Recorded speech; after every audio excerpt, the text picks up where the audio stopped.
Bago ko simulan ang kwento sa buhay ng komedyanteng si Redford White, paki-like and subscribe naman sa aking maliit na channel. Maraming salamat. Si Cipriano Dodoy M. Cermeño II, ikalima ng Disyembre taong 1975 hanggang ika-25 ng Hulyo taong 2010, na mas kilala sa kanyang screen name na Redford White, ay isang Pilipinong artista at komedyante. Kilala siya sa kanyang papel bilang Sol sa sitcom sa telebisyon na Buddy at Sol na katapat ni Eric Quezon na gumanap bilang Buddy. Kinilala si White bilang Best Comedy Actor sa 5th PMPC Star Awards for Television para sa kanyang papel bilang Sol. Unang sumikat si White noong huling bahagi ng dekada 70 para sa kanyang suportang papel sa sitcom na Iskal Bukol. Nagkaroon siya ng sunod-sunod na mga hit bilang nangungunang tao sa ilang 1980s na mga komedya tulad ng Bonnie at Clyde, Dracula at He-Man, Master of None, ang kanyang unang pangunahing papel. Sa loob ng ilang taon, nagbida siya sa TV sitcom na Buddy and Sol kasama si Eric Quezon.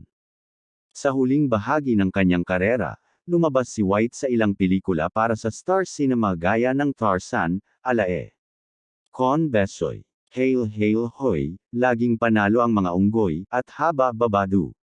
Puti-Puti Pu. Ipina-raise sa iba't ibang komedyante kabilang sina Babalo, Bonol Balingit, Carding Castro at Leo Martinez. Ang kanyang huling paglabas sa pelikula at telebisyon ay sa Iskal Bukol 20 Years After at Palos sa ABS-CBN, ayon sa pagkakabanggit, noong 2008. Personal na buhay. Si White ay naiulat na ipinanganak na may albinism, na nagbunga ng apelyido ng kanyang screen name. Sa kabilang banda, ang unang pangalan ng kanyang screen name ay batay sa pangalan ng Amerikanong aktor na si Robert Redford. Pero ang totoo, si White ay may ama na Amerikano at isang ina na Pilipina. Siya ay ikinasal kay Elena Cermeño at nagkaroon sila ng isang anak na babae, si Jeru.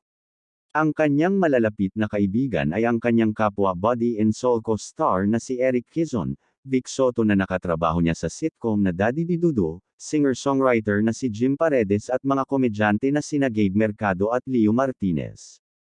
Namatay si White sa edad na 54 mula sa kanser sa baga at isang tumor sa utak noong ika-25 ng Hulyo taong 2010, sa 47 minuto pasado alas 6.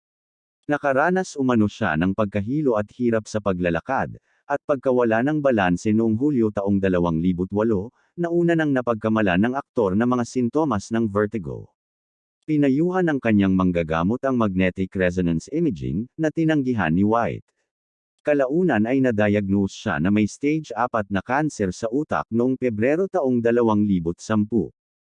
Naganap ang kanyang libing sa Santo Niño de Maligaya Shrine sa Maligaya Park Subdivision, Novaliches, Quezon City, Metro Manila.